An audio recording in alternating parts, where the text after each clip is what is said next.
Si a la hora de estudiar los principios sociales y políticos que dieron lugar a la destrucción del Imperio hispánico, nos limitamos a quienes gozan del adjetivo de próceres, podemos incurrir en un gravísimo defecto reduccionista del asunto que nos lleva a seguir bebiendo de las fuentes de la Ilustración y que nos oculta la visión total de la realidad, presentándonos los acontecimientos como la expresión de la voluntad general por desasirse de la opresión de España.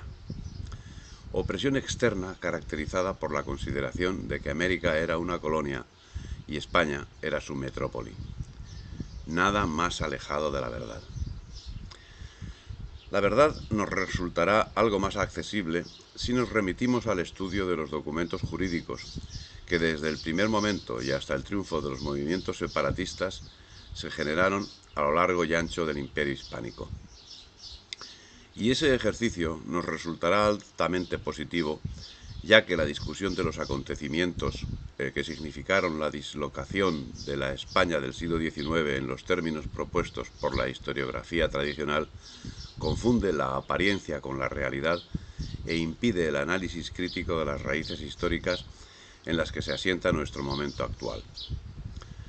Con el análisis sosegado de esa documentación y con el estudio de los movimientos que acabaron convirtiéndose en verdugos de la unidad nacional, podemos observar que los acontecimientos que tuvieron lugar en América a partir de 1808 no son un proceso antihispánico en lo social, sino una variante de la Revolución Española que aspira a una unión más perfecta con la España europea.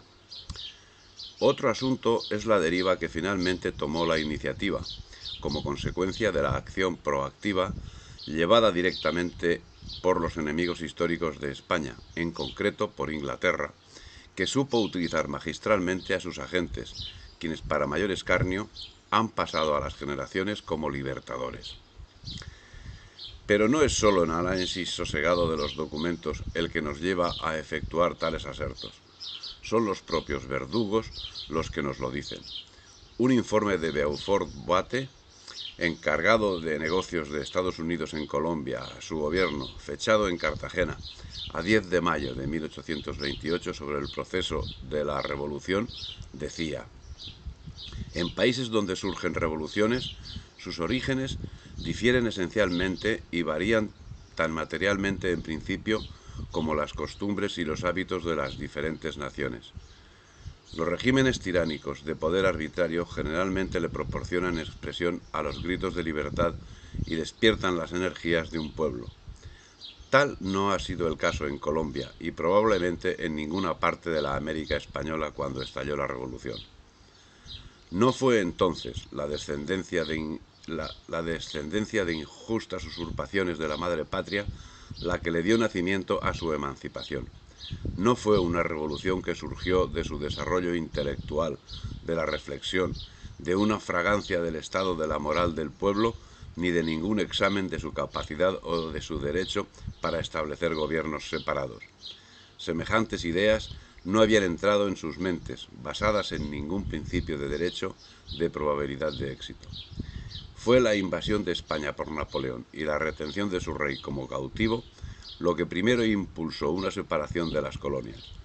Al comienzo de esa invasión no hubo sino un sentimiento general de simpatía y de sentimiento moral que obrara de la misma manera sobre todos los hispanoamericanos a favor de su rey y de la madre patria, y un odio de lo más inexorable para el francés. Pero en España existía una evidencia que no podemos obviar: la decadencia que había ido creciendo con diversas intensidades desde la subida al trono de Felipe III y que tuvo varios puntos de referencia como la Guerra de los 30 años y la Guerra de Sucesión. No obstante, no podemos decir que durante esa época de decadencia fuese todo negativo, ni mucho menos. Con Carlos IV, España llegó a la cima de su presencia geográfica en el mundo y su actividad fue decisiva, por ejemplo, en la independencia de los Estados Unidos. La decadencia de España parece deberse al agotamiento social que representaron los extraordinarios esfuerzos realizados desde el reinado de los reyes católicos hasta bien entrado el siglo XVII, en cuyo espacio temporal presentó combate en todos los puntos de la tierra y del mar contra herejes, contra flamencos, contra moros, contra turcos, contra ingleses, al tiempo que volcaba su humanidad en el descubrimiento de nuevos mundos y nuevas gentes. Se trata de un esfuerzo humano que no conocía respiro, que era creador y era gigantesco. Un esfuerzo que, al no encontrar aliados con la capacidad militar y cultural necesarios para llevar a cabo la empresa, acabaron desgastando su espíritu, momento en que sus enemigos, unidos en su lucha contra el gigante, valiéndose además de los medios más viles, acabaron sobreponiéndose a su poder creador. Poco a poco, ese poder es sustituido por el poder depredador de sus rivales, muy en concreto Francia y especialmente Inglaterra, quienes, aliados en su empeño, unas veces en alianza expresa y otras en alianza solapada, aun salvando sus rivalidades internas, atacan y acaban sometiendo a una nación cuya vitalidad se encontraba reducida en esos momentos y permite que se resquebraje toda la estructura humanista que estuvo conformando durante 2 siglos. Todo acabaría derrumbado, y no solo en el ámbito hispánico. El dominio de los principios filosóficos materialistas se adueñará y troceará España en 2 docenas de estados fácilmente manipulables. Pero ello, además, reportará para el resto del mundo la caída de su escudo protector, y para la propia España la sumisión a sus principios abyectos de sus vencedores, que nunca jamás le perdonarán la labor humanista llevada a cabo en los momentos de preponderancia hispánica, en los que ellos, evidentemente, estaban sometidos a un orden contrario a su espíritu depredador. En la cumbre de esta situación se encuentra el funesto año 1808, pero fue años antes de la invasión napoleónica de España cuando, al amparo de la masonería y de Inglaterra, y haciendo uso magistral de la mentira histórica plasmada en lo que hoy es conocida como leyenda negra, se comenzó a gestar la gran asonada. Al respecto, el norteamericano Philip Powell, en su magistral obra Árbol de Odio, deja señalado: con característico entusiasmo hispánico, algunos de los intelectuales criollos, Francisco de Miranda, Simón Bolívar y Miguel Hidalgo, son ejemplos bien conocidos, abrazaron especialmente la Ilustración francesa y junto con ella sus opiniones sobre las iniquidades españolas. Con grandioso desprecio por la verdad histórica, estos dirigentes criollos y algunos peninsulares también hicieron suyos tales conceptos de la leyenda negra para acusar a España de absoluta crueldad, tiranía y oscurantismo en su conquista y gobierno de las Américas. Es el caso que en su imaginario contra España, los agentes británicos, Viscardo, Nariño, Miranda, Bolívar, ponían como referente la Revolución Francesa y la independencia de los Estados Unidos. Pero ni la independencia de los Estados Unidos ni la Revolución Francesa indujeron a los habitantes de la América española a cortar sus lazos con la patria común. Sin embargo, un inesperado levantamiento transformó de súbito la situación. En 1808, los franceses invadieron España, y Napoleón llevó a la familia real a Francia, y Carlos IV primero y su hijo Felipe después abdicaron en su favor. Esta situación de desamparo significó un fenómeno que amenazaba la legitimidad de la monarquía. El rey usurpador, José I, no fue aceptado porque representaba el ateísmo que amenazaba los pilares de la sociedad española, la Iglesia, representante de Dios en la tierra, y el rey legítimo Fernando VII, representantes de los derechos y las libertades hispánicos. Los españoles americanos se encontraron en un difícil dilema con el hecho consumado de la invasión francesa de la península. Los dirigentes del movimiento separatista eran esencialmente criollos adoctrinados en la ideología liberal de la Ilustración, por la que, al amparo de la invasión napoleónica, constituyeron juntas como en la península. Por su parte, la masonería ejercía una importante labor en este momento, destacando en importancia la Logia Lautaro de Buenos Aires. Pero de forma manifiesta, los españoles americanos respondieron a la crisis de la monarquía con patriotismo y determinación, y se mostraron unánimes en la lealtad a la monarquía hispánica y en su determinación de defender su fe y su patria frente a la dominación francesa. Reconocieron a Fernando VII como su legítimo rey, rechazaron a Napoleón, contribuyeron con fondos para apoyar la guerra en la península y se aprestaron a enfrentarse al enemigo francés. Como consecuencia de la invasión francesa de la península, y al igual que en esta, al encontrarse sin rey, nació en América el movimiento juntero. En agosto, México; en septiembre, Montevideo; ya en 1809, en mayo, Chuquisaca o Sucre; en julio, La Paz; en agosto, Quito; en 1810, en abril, Caracas; Buenos Aires; en mayo, Santiago de Cali; en julio, Santa Fe de Bogotá; en julio, Dolores en México; en septiembre, Santiago de Chile; en septiembre, en 1811, Arroyo Asensio en Uruguay; en febrero, Asunción; en mayo, San Salvador de Guatemala; en noviembre, siendo una de las últimas en sumarse, Cusco; en agosto de 1814, y ya al final del periodo. Todas, como señala la profesora Mónica Luar Nicoliello Ribeiro, con el mismo espíritu que sus juntas hermanas peninsulares. La inexistencia de voluntades separatistas quedó manifiesta aún en estos momentos, por lo que en principio las juntas reconocían la autoridad real, si bien pronto comenzaron los enfrentamientos entre varios sectores, afrancesados y patriotas, liberales y absolutistas, separatistas y unionistas, facciones raciales, regionales, grupales, en un totum revolutum que solo beneficiaba a quienes ansiaban hacerse con el control del mercado internacional.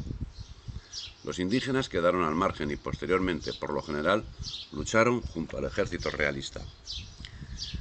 La gran eclosión que desembocó en la dispersión del Imperio hispánico tuvo su último germen en las plumas de Viscardo, Miranda, Nariño y Cea. Pero al fin no fueron sino la punta del iceberg, puesto que ya en el siglo XVIII las logias masónicas y la difusión de las ideas liberales habían iniciado su ataque a la monarquía católica. Esos principios fueron comunes a la Ilustración gobernante y a los próceres separatistas, y ello nos permite señalar al menos dos etapas en el desarrollo del movimiento separatista. La primera, paralela al reformismo peninsular durante el reinado de Carlos IV, con gran influencia de la Ilustración, critica la actuación de España en América y justifica el levantamiento. Destaca en ese sentido el jesuita Juan Pablo Viscardo, con su carta a los españoles de América, y sobre todo Francisco de Miranda, quien ya en la última década del siglo XVIII estaba gestionando la alianza de Inglaterra desde el lobby que dirigía en Londres. La segunda coincidiría con el levantamiento de Riego y la situación convulsa que las logias mantenían también en la península. Francisco de Viscardo, en 1780, y mientras procuraba la intervención británica con motivo de la revuelta de Túpac Amaru, facilitó a la Gran Bretaña información muy precisa de los aspectos que interesaban para la invasión, aspectos sociales, aspectos económicos y aspectos geográficos. Por otra parte, la insurrección americana tuvo un apoyo de primer orden en los liberales peninsulares, hasta el extremo que hubo una estrecha relación entre los militares pronunciados en España en 1820 y los diferentes caudillos separatistas. Pero todo estaba enmarcado en un proyecto en el que los liberales peninsulares no eran sino un peón más. En las guerras separatistas y en el posterior reconocimiento de los nuevos estados fue mucho más importante la actitud de Gran Bretaña y la influencia de la Ilustración.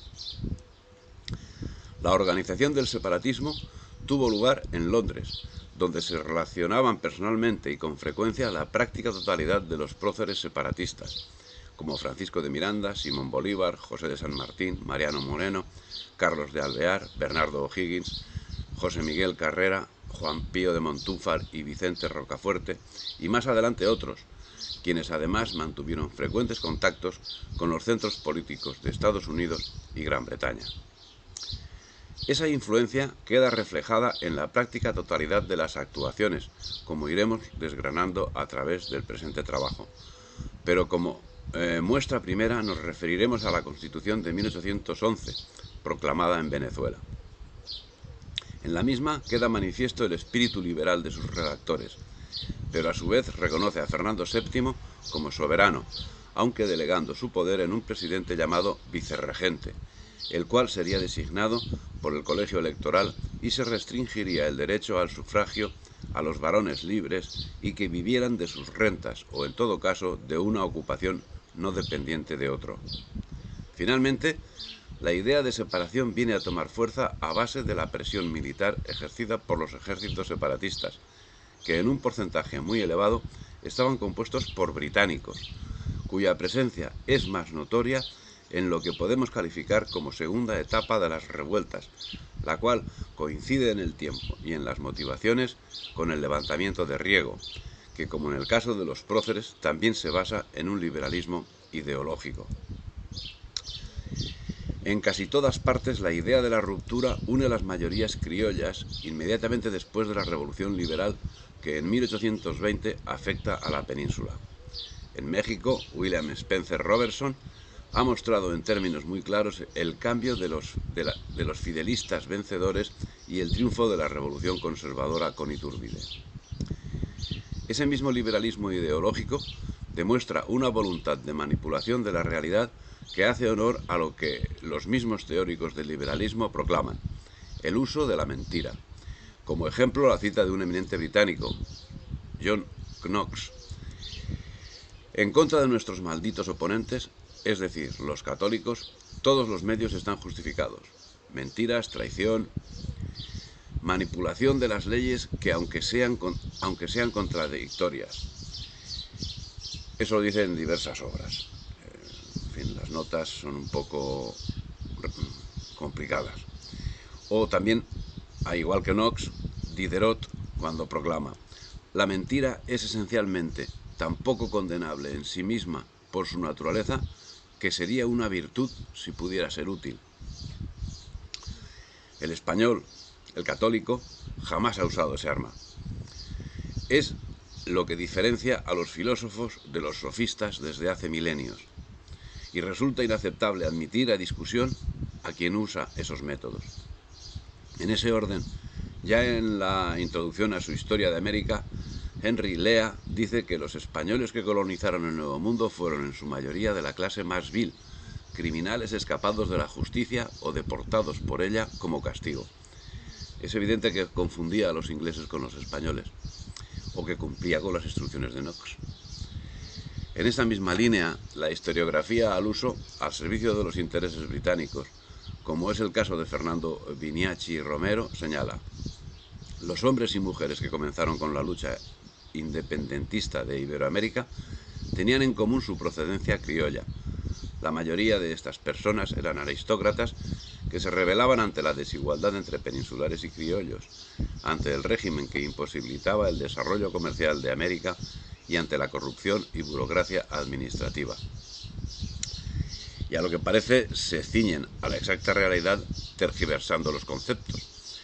En lo que comienzan a existir abiertas discrepancias es en lo relativo a la afirmación del mismo Viniachi, que afirma: las principales causas para que se hayan dado estos hechos fueron la indignación del pueblo al sentirse discriminado socialmente por los españoles.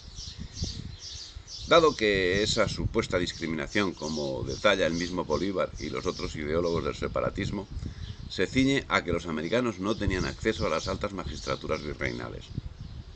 Afirmación que es totalmente falsa, siendo cierto que de esos puestos estaban principalmente excluidos, sí, los naturales del lugar a gobernar, pero esos mismos naturales podían ser virreyes, y de hecho lo fueron, de otros territorios del imperio.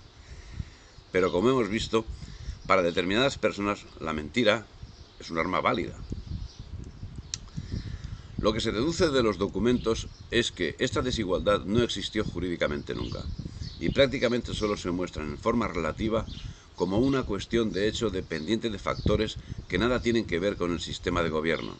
Por ejemplo, el factor cultura o el factor ideas del gobernante.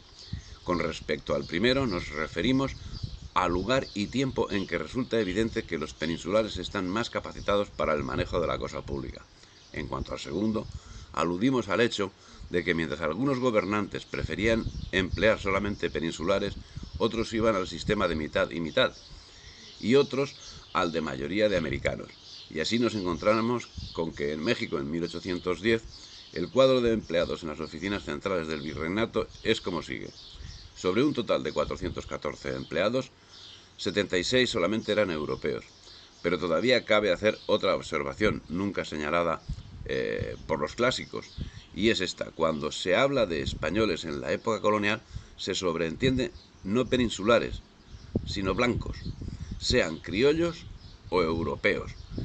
Y de ahí esta curiosa rectificación que podemos hacer a los clásicos. Mientras ellos interpretan gruesamente que empleado español quiere decir peninsular, nosotros verificamos que tanto puede ser español como americano y que por tanto en todos los casos es necesario afirmar después de verificaciones atentas e individuales. Centrándonos en los momentos en que se gesta, desarrolla y concluye el movimiento separatista americano, hay una crisis total de instituciones españolas, con el rey secuestrado por Napoleón. En ausencia del soberano, las juntas americanas asumieron la soberanía para resguardarla a favor de Fernando VII y para preservar la religión católica. Y la situación se complica cuando el liberalismo se instaura en las Cortes españolas, generando una desconfianza generalizada que finalmente fue el germen del movimiento separatista.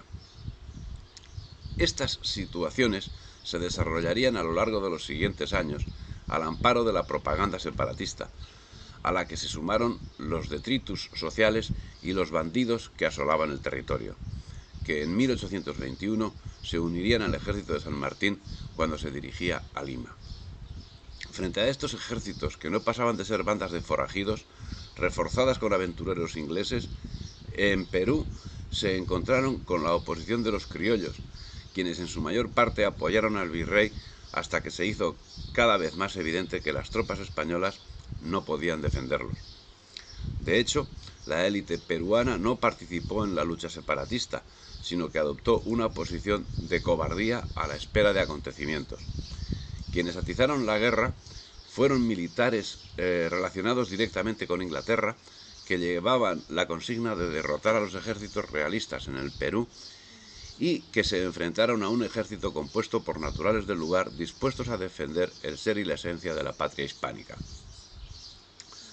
Que las guerras separatistas de América deben ser consideradas guerra civil es una idea que cada día aparece con mayor contundencia.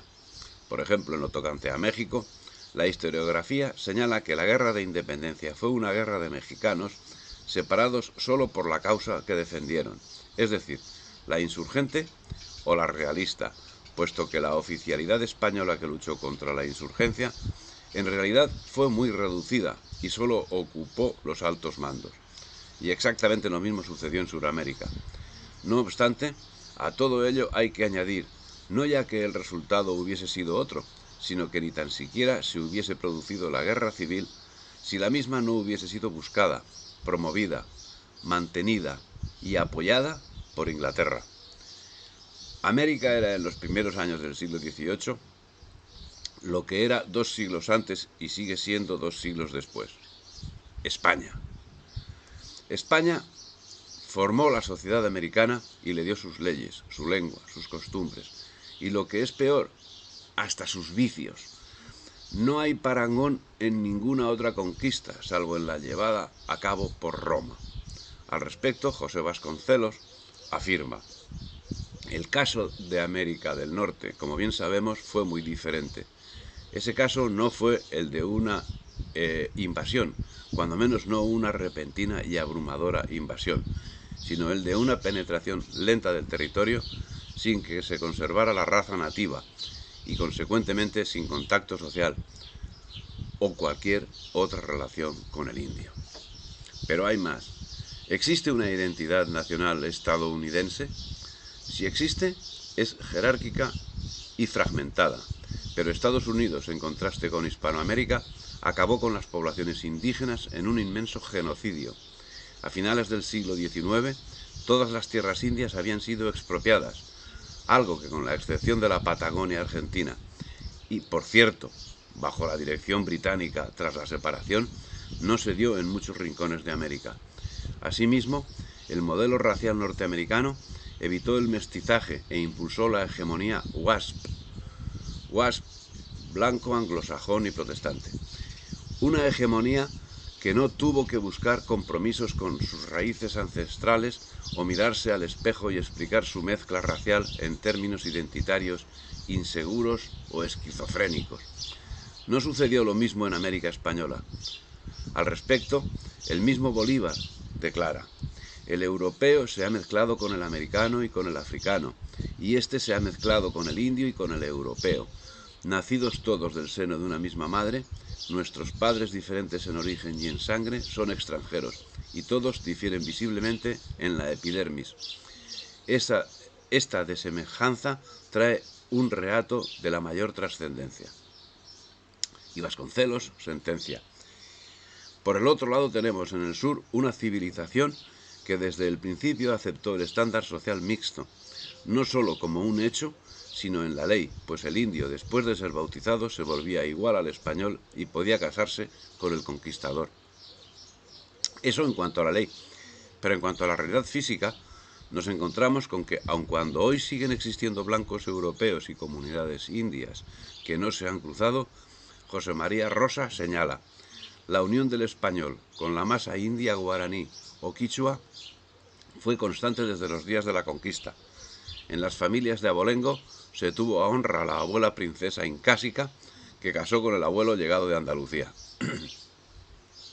Y ese hecho se dio en todos los estratos sociales, hasta en la misma sede de los virreinatos.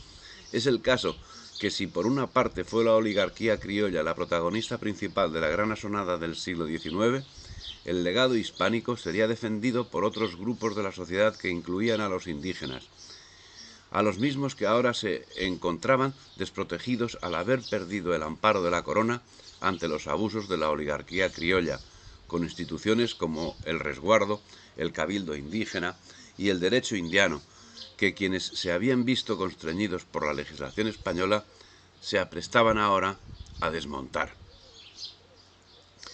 Eran los indígenas los más adeptos a la corona, en la que encontraban la protección frente a los abusos, realidad reconocida incluso por la historiografía marxista. Vitale señala: los terratenientes criollos eran los más interesados en liquidar el sistema de resguardos, que de alguna manera protegía a los indígenas, y redoblar la explotación de los esclavos y asalariados. Otro dato a tener en cuenta, y que abona la afirmación de que los ejércitos patriotas estaban compuestos por una mayoría de americanos, es que junto a la mínima presencia de unidades peninsulares, la realidad social americana nos indica que el número de peninsulares en unidades militares era, permítase la expresión, ridícula. Los peninsulares eran muy pocos, apenas el 1% de la población, compuesta por blancos, alrededor del 20%, mestizos, alrededor del 24%, indios, alrededor del 38% y negros, alrededor del 18%. Sociedad muy heterogénea y en la que la élite social la formaba la población blanca. Traduciendo los datos a números absolutos, y en este caso por el autor Pierre Chaunu, se señala que hacia 1800 en América Española apenas había alrededor de 150.000 peninsulares, al lado de 2.900.000 criollos, 5% y 95% respectivamente, según el consenso general. De aquí se puede deducir qué composición social tenían los ejércitos que se enfrentaron a los separatistas. Tal era la situación que Daniel O'Leary, agente británico que ocupó los cargos en la administración de Bolívar, escribía: en verdad, la mayor parte de las fuerzas españolas se componían de venezolanos, lo que era para Bolívar motivo de no poca aflicción. Todo ello fue posible debido a que los primeros pobladores españoles fueron los vecinos, que poseían las mismas condiciones jurídicas que los señores castellanos en la Edad Media, debiendo poseer caballo y acudir a la llamada de guerra. Su condición prevalecía sobre los nobles llegados de la península, y el hijo de vecino, como el hijodalgo español, tiene privilegio por su nacimiento. Y como queda señalado en otro lugar, ese mismo título podía ser esgrimido por nativos americanos bajo una serie de condicionamientos. Para los indios que preferían seguir más apegados a las costumbres de sus ancestros, cabía la posibilidad de cumplir sus deseos. Para ello existían las ciudades indianas. Así, del mismo modo que en las ciudades castellanas hubo caballeros y villanos, en las indianas encontramos vecinos y estantes, que eran hombres libres que carecían de derecho de ciudad.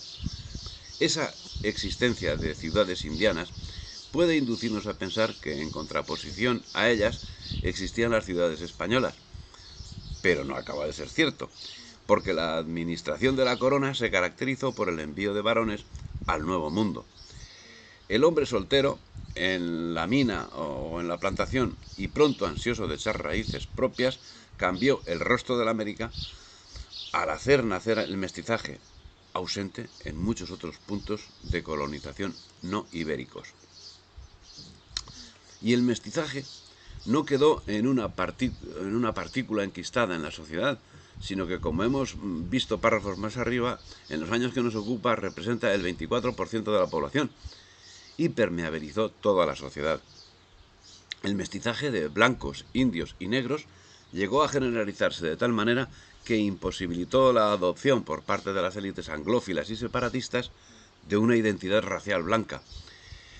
Por todo ello, José Vasconcelos puede escribir su Evangelio del Mestizo y señalar: noten el hecho de que el mestizo representa un elemento completamente nuevo en la historia, pues si es cierto que en todas las eras el conquistador y el conquistado han mezclado su sangre, es incuestionablemente verdad que nunca antes se había puesto en contacto y combinado dos razas tan separadas como la india y la española, y que nunca antes los procesos de fusión de dos castas tan diferentes fueron de tan gran escala. La historia nunca había sido testigo de un proceso en el que dos razas sin relación se hubieran mezclado y prácticamente desaparecido para crear una nueva. De acuerdo a algunos observadores, todo nuestro retraso, todas nuestras dificultades y nuestras luchas infructuosas se derivan de esa defectuosa e incluso despreciable mezcla de razas. Un destacado filósofo, que por algún tiempo fue maestro incluso en nuestras propias universidades mestizas, el inglés Spencer, nos señaló específicamente como un ejemplo de híbrido sin esperanza, producto de la violación de las sagradas leyes científicas de la purificación, de la evolución redentora.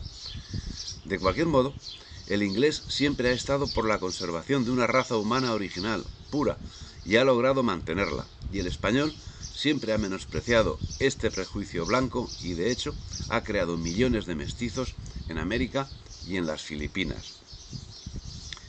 Habrá también argumentos que señalen marginación del segmento mestizo de la sociedad. Como en los demás asuntos, no hay nada más demoledor que la realidad. Ya en tiempo tan temprano como el 12 de abril de 1539 nace un mestizo universal, Garcilaso de la Vega, el cual destacará al servicio de España, no solo en el campo de la cultura, sino también como militar, en concreto participando, junto a don Juan de Austria, en la pacificación de las Alpujarras. De él dice Vasconcelos: en los días de Garcilaso no hubo mejor mente en el Nuevo Mundo, ni entre los indios ni entre los españoles, que la de este mestizo, quien luchaba por hacer de las dos mentalidades en conflicto una sola mente, y con Garcilaso la alianza espiritual, la mezcla espiritual del indio y del español se selló para siempre. Evidentemente, Garcilaso es solo un ejemplo de lo que se repite hasta la saciedad, con una particularidad que viene a repetir lo que ya había sucedido en Canarias. Muchos indígenas querían ser blancos y no encontraron otro medio que el afirmar que lo eran. Y si era necesario, compraban un certificado de blancura. Así, en México nos encontramos documentos que confirman el hecho.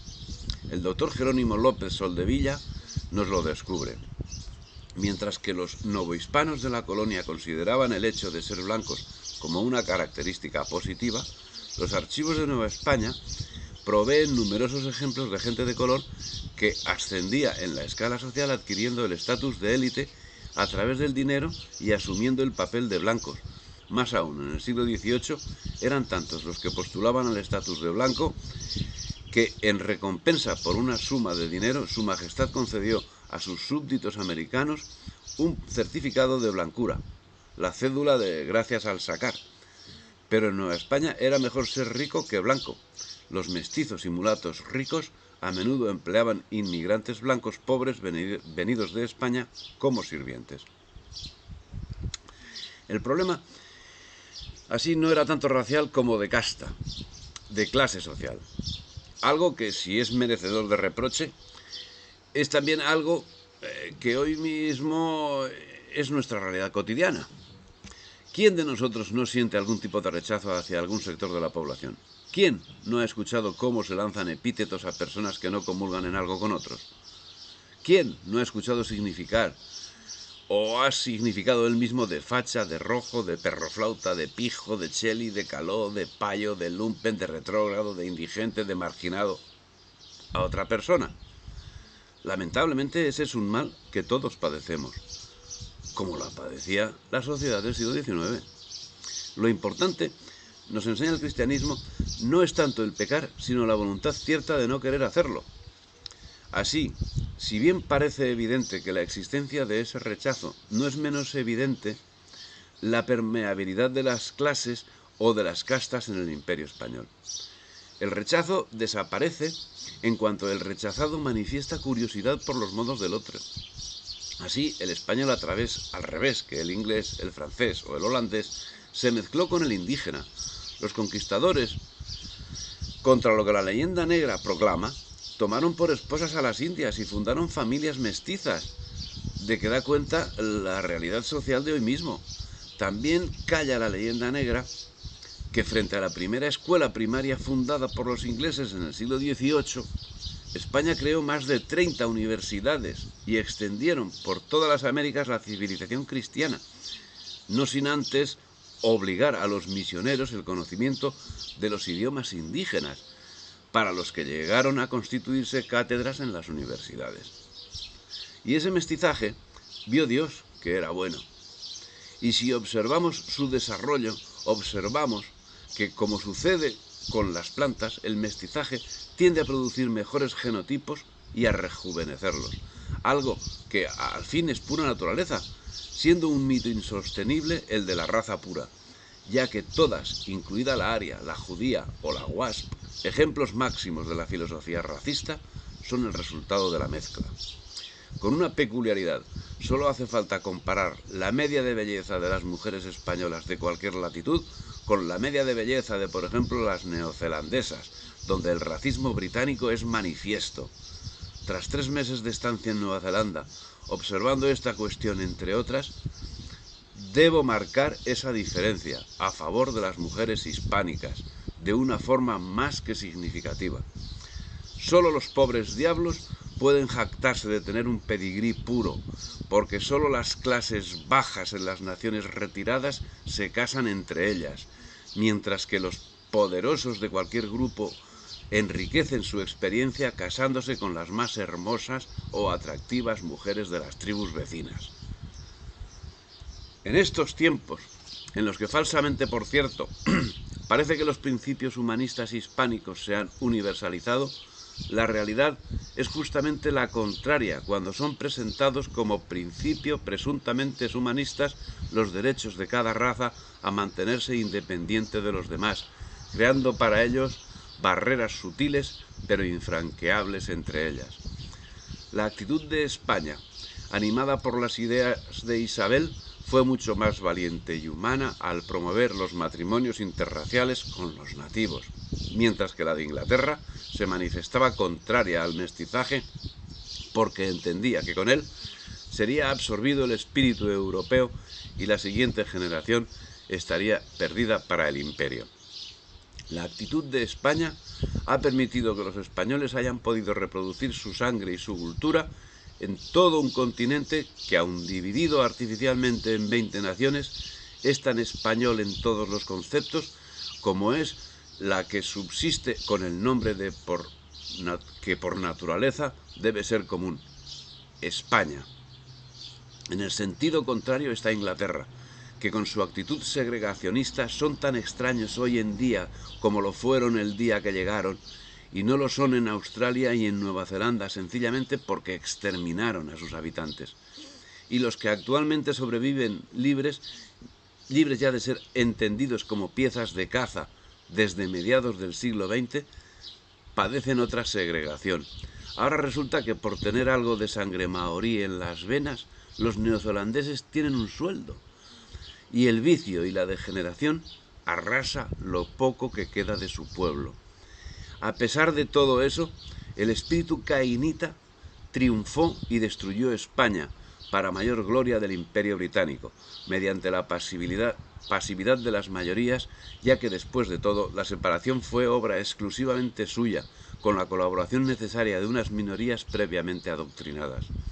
Unas minorías cuya lucha significaría la proscripción de una sociedad vital que conformaba la vida civil y política, que sería perseguida política y económicamente desde el mismo momento de la ruptura patria, prohibiéndoles el comercio, que pasaba a manos británicas, e incrementándoles las contribuciones forzosas hasta obligarles a emigrar. Pero esas medidas venían claramente marcadas desde fuera. Algo que no se puede negar a los británicos es su habilidad para engañar. Y en América ensayarían lo que desde entonces ha venido utilizando, hasta estos mismos momentos. Fueron lo suficientemente hábiles como para presentar la esclavitud como libertad, y hasta para utilizar el argumentario religioso que ellos tanto despreciaban y que tan hondo calaba en el corazón del pueblo. Tan hábiles que si en Colombia el masón Nariño nombró generalísimo de los ejércitos a Jesús Nazareno, en México, como señala Vasconcelos, la masa india de la revuelta cargaba desde los días de Hidalgo, el cura masón Hidalgo, la imagen de la Virgen de Guadalupe como bandera. Al surgir el cura Hidalgo, pensamos inmediatamente en la acción del clero, que aparece ocupando un lugar destacado entre los actores principales del proceso. Unos del bando de los separatistas, como Hidalgo y Coro y Caicedo, y otros del bando patriota.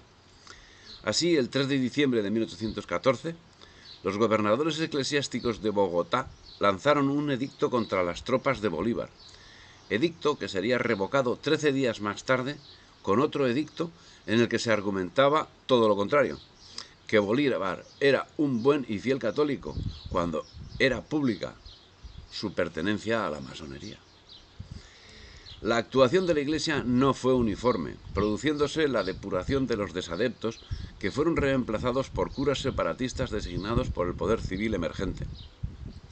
Pero no era solo la actuación de algunos obispos, sino la que también era llevada a cabo por algunos sectores de la propia Iglesia.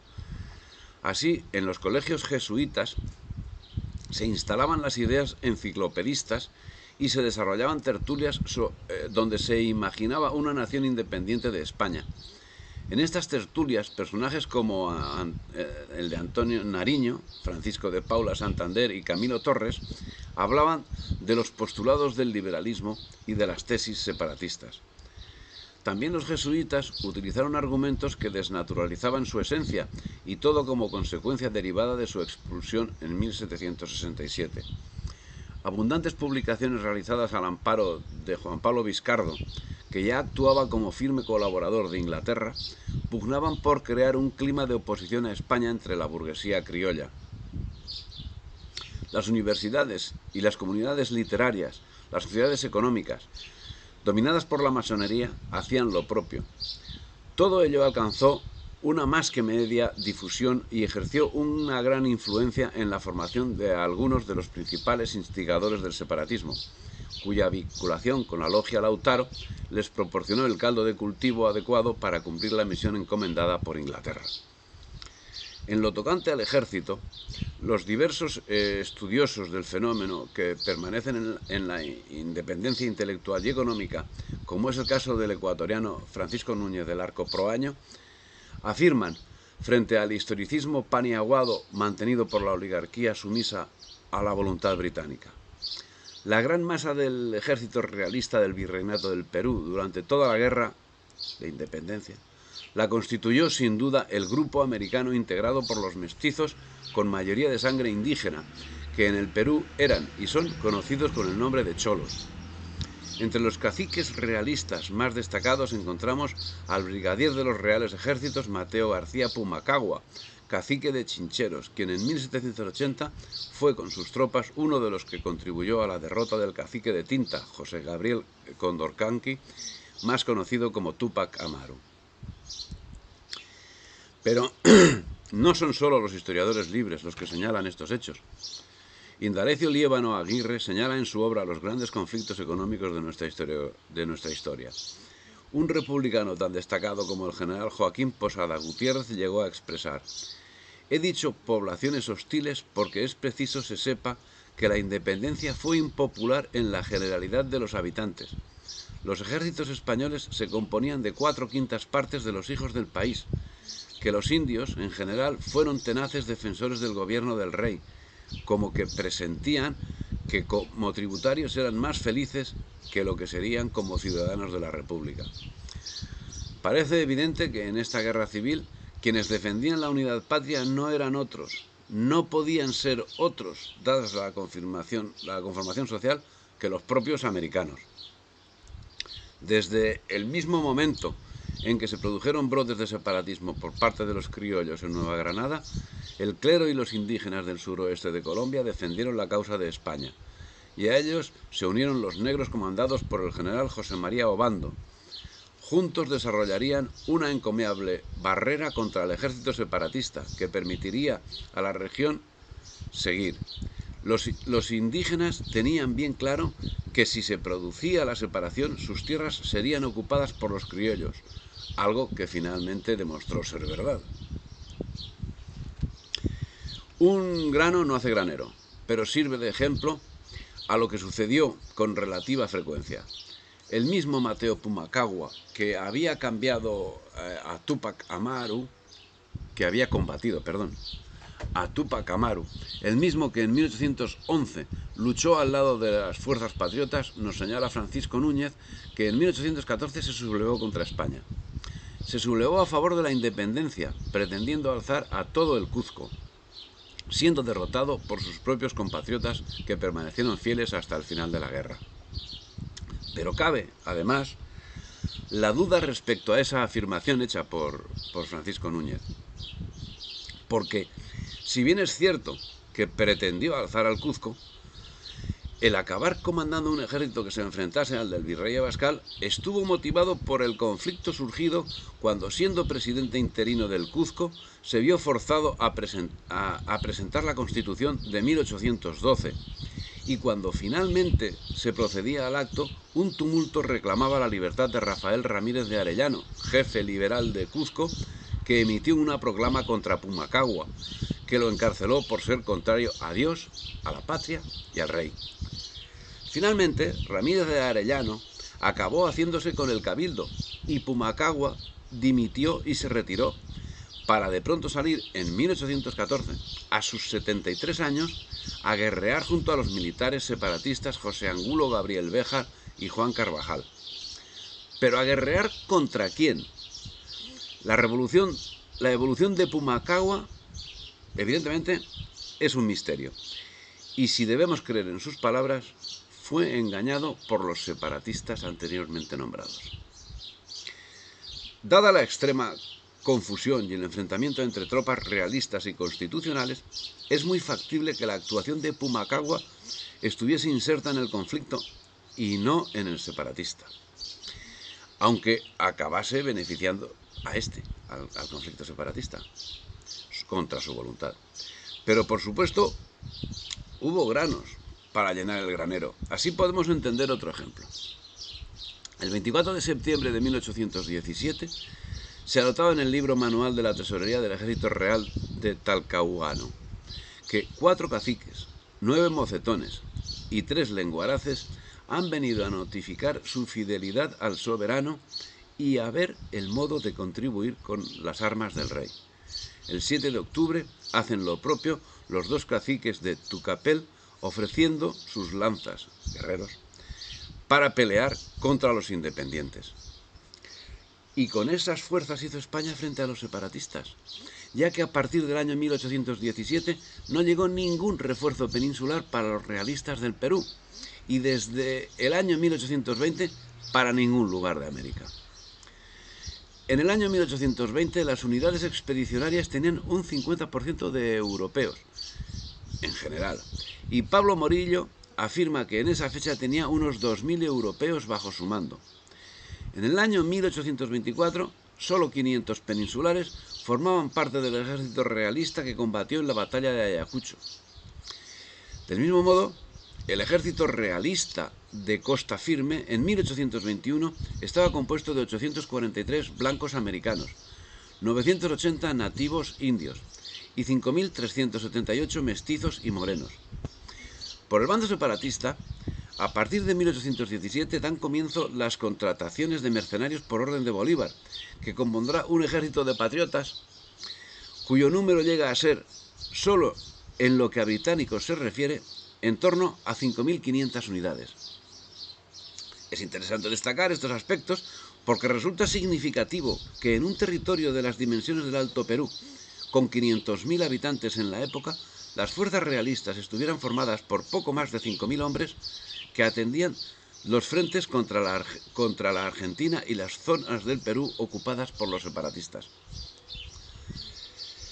Es también muy significativo que tuviesen capacidad para, en 1814, organizar una expedición de 4.000 hombres que dominó Chile, que en el momento tenía una población de 500.000. Pero es que resulta preciso recapitular sobre los acontecimientos que llevaron a término la atomización de la patria y sacar nuevas conclusiones. Entre los hechos patriotas heroicos que frente a la invasión británica se llevaron a cabo en esos momentos, merece destacar la acción de los pastusos, asunto sobre el que Isidro Medina Patiño nos da luz. En auto y proclama del Cabildo de Pasto de agosto 29 de 1809, podemos apreciar la visión clara y transparente de un pueblo que, adelantándose a los sucesos que posteriormente se presentarían en el territorio colombiano, da muestras de su grandeza, pujanza e inteligencia. En dicho auto, el Cabildo de Pasto se pregunta cómo se sostendrá la nueva república que se les quiere imponer a la fuerza, de dónde obtendrá los recursos para sostener a una clase que ha dado muestras de irracionalidad e injusticia, y en uso de sus principios intelectuales opina: veréis recargar los tributos con nuevas imposiciones que constituyan sus vasallos en desdichada esclavitud. En bien poco se equivocaron los pastusos.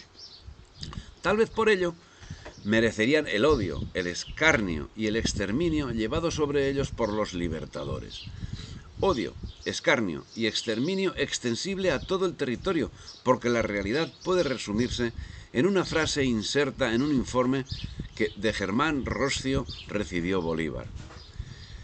La España nos ha hecho la guerra con hombres criollos, con dinero criollo, con provisiones criollas, con frailes y clérigos criollos y con casi todo criollo. En lo tocante al escabroso tema de la esclavitud, que a pesar de todo existía en los territorios hispánicos y es digno de ser atendido en un trabajo aparte, los próceres llevaron una actuación ambigua, y es que la realidad se impone a la ficción liberal. Uno de los argumentos usados por Bolívar para pedir ayuda a su Inglaterra protectora era justamente contra la liberación de esclavos llevada a cabo por la administración española. Así reclamaba ayuda al gobernador de Barbados, aduciendo: estas desgracias que afligen a la humanidad de estos países deben llamar por su propia conveniencia a la atención del gobierno de su Majestad Británica. El ejemplo fatal de los esclavos y el odio del hombre de color contra el blanco, promovido y fomentado por nuestros enemigos, van a contagiar a todas las provincias inglesas, si con tiempo no toman la parte que corresponde para atacar semejantes desórdenes. Bolívar. Lo que desconocía Bolívar es que su patria británica se estaba planteando la supresión de la esclavitud al resultarle lesiva con los nuevos métodos de producción. Esa desazón de la gente Bolívar se enfrenta a la historiografía liberal clásica, según la cual en los territorios donde triunfó la revolución los patriotas liberaron los esclavos, pero lo hicieron a cambio de prestar servicio gratuito en los ejércitos insurgentes, ya sea como combatientes como, en muchos casos, servidumbre de estos. Un cambio de amo, en todo caso, Y no todos los negros que engrosaban los ejércitos separatistas lo hacían voluntariamente, ya que un buen número de ellos eran esclavos comprados a sus dueños o aportados por estos. Tanto fue así que de los poco más de 4.000 efectivos con los que San Martín invadió Perú desde Chile, casi la mitad eran negros, y solo la mitad de estos 4.000 negros eran libertos. Y si consideramos además el número de ingleses que completaban la tropa, obtenemos un cuadro ejemplar del ejército libertador. En otro capítulo de este trabajo nos encontramos con la relación nominal de los esclavos liberados por Bolívar. Y ahí lo dejamos. El caso es que entre los decretos más importantes promulgados por Bolívar en pro de la abolición de la esclavitud, encontramos los de 2 de junio de 1816 en Carúpano y el del 16 de julio del mismo año en Ocumare de la Costa. En el de Carúpano, la abolición solo se aplicaría a los esclavizados que se incorporaban al servicio militar, y en el de Ocumare se garantizaba la libertad a toda la población sometida a esclavitud. Posteriormente, en 1819, en su discurso al Congreso de Angostura, Bolívar expuso que la libertad absoluta de los esclavos era tan necesaria como su propia vida y la de la República, pero el planteamiento fue rechazado por los representantes. Como consecuencia, la esclavitud seguiría vigente y la tiranía sería agudizada por la acción de la oligarquía que las desarrolló a la sombra de los mercenarios condecorados por los libertadores. Los nuevos estados acabarían surgiendo en primer lugar en función de los intereses de Inglaterra, que, como hemos señalado, necesitaba crear fronteras artificiales para el mejor control del comercio, y en segundo lugar en función de los intereses de estos sectores oligárquicos, y su actuación serviría para aquilatar el estado de esclavitud, primero de esclavitud formal, y luego, lo que es peor, la esclavitud real, la que nos hace libres de hacer lo que queramos siempre que lo que queramos sea lo que nos están ordenando. Y no es en nada extraño esa disposición racista. Los libertadores estaban imbuidos de enciclopedismo, generador de juicios como el que sigue. Si me hubiese precisado defender el derecho que hemos tenido para reducir la esclavitud a los negros, he aquí cómo me expresaría. Habiendo exterminado los pueblos de Europa a los de América, debieron hacer esclavos a los de África a fin de desmontar otras tierras. El azúcar sería muy caro si no se obligase a los negros a cultivar la planta que lo produce. Son los tales esclavos negros de los pies a la cabeza y tienen la nariz tan aplastada que es casi imposible compadecerlos. No puede comprenderse cómo Dios, que es un ser sapientísimo, haya colocado un alma, sobre todo un alma buena, en un cuerpo completamente negro. ¿Quién nos dijo esto? El señor Montesquieu. Bueno, esclavitud, que recuerda Isidoro Medina Patiño, nos persigue hasta nuestros días. Infelicidad de pueblos y naciones que se sienten incapaces de sostener el esplendor de una casta que se autoerigió como libertadora y revolucionaria, pero que en el fondo no es más que una casta explotadora y opresora. Los paradigmas de la libertad jamás fueron el sometimiento o la humillación. Sus ideales se escriben en el corazón humano y buscan la redención, la justicia social y el crecimiento de los pueblos de una forma ordenada y solidaria.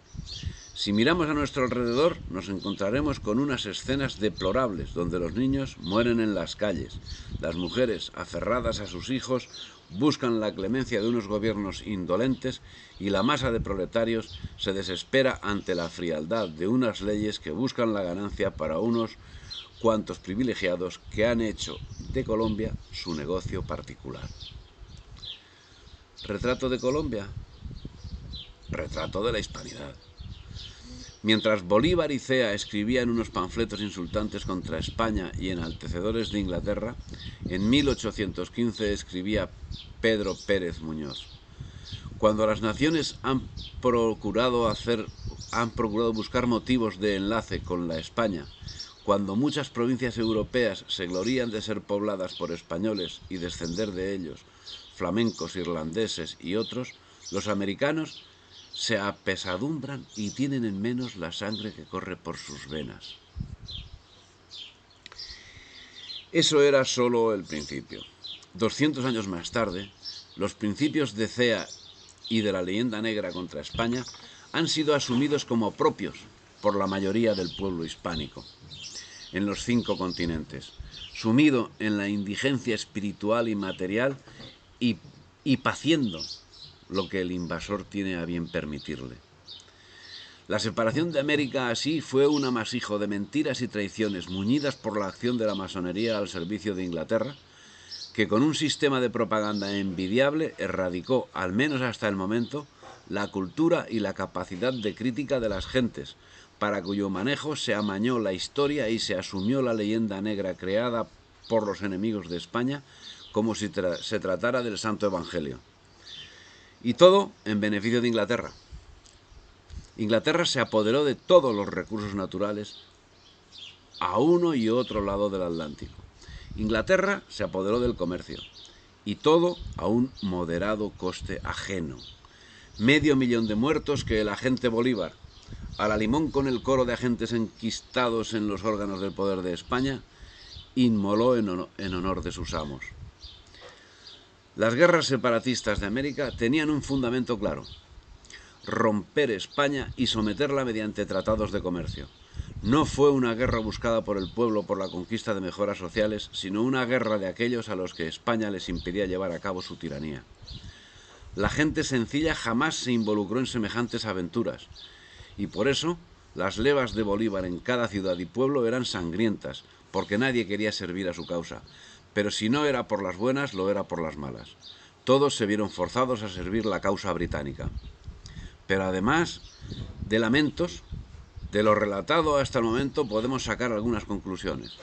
La primera, que las guerras de separación de América fueron auténticas guerras civiles y no de liberación, ya que, como señala Philip Powell, hubo españoles e hispanoamericanos, clérigos y todo tipo de indios, negros y mezclas de sangre en ambas partes y en todo momento y lugar.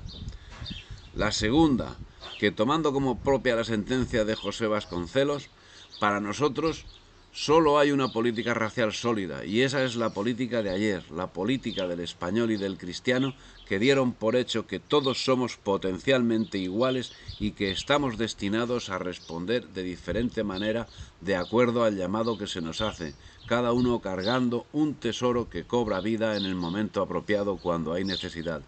El deber de toda gran cultura es, entonces, criar a los seres humanos todos juntos y llamar a todas las razas a unirse, para que todas puedan colaborar en tarea de construir una verdadera civilización, tanto material como espiritual.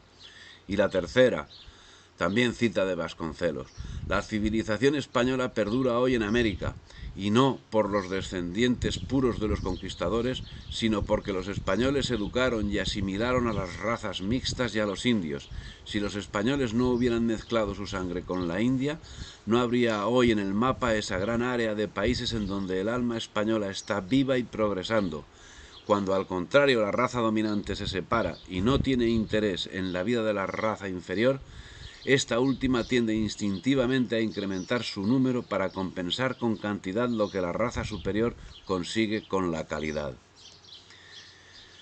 Pero la pandemia de la haraganería espiritual en el pueblo hispánico está posibilitando que en toda América esté creciendo el espíritu racista que el liberalismo anglosajón ha aportado desde los años 20 del siglo XIX, y cada día con más vigor se puede oír el eco de la voz india que reclama la vuelta al pasado de su raza para obtener fuerza e inspiración.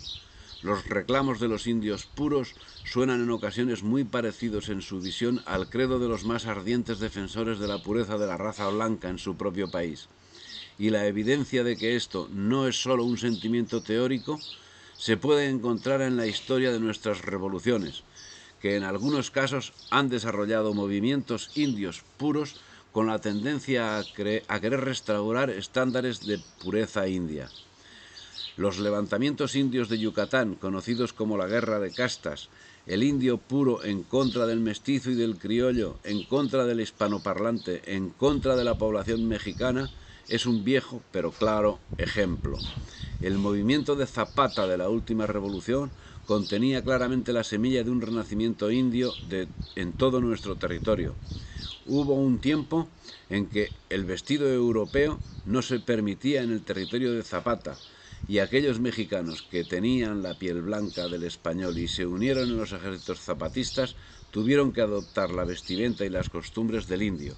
De cierta manera, tuvieron que indianizarse antes de que fueran aceptados. Es una cita de Vasconcelos. Y hasta aquí hemos llegado en este capítulo. Dios mediante continuaremos con los siguientes.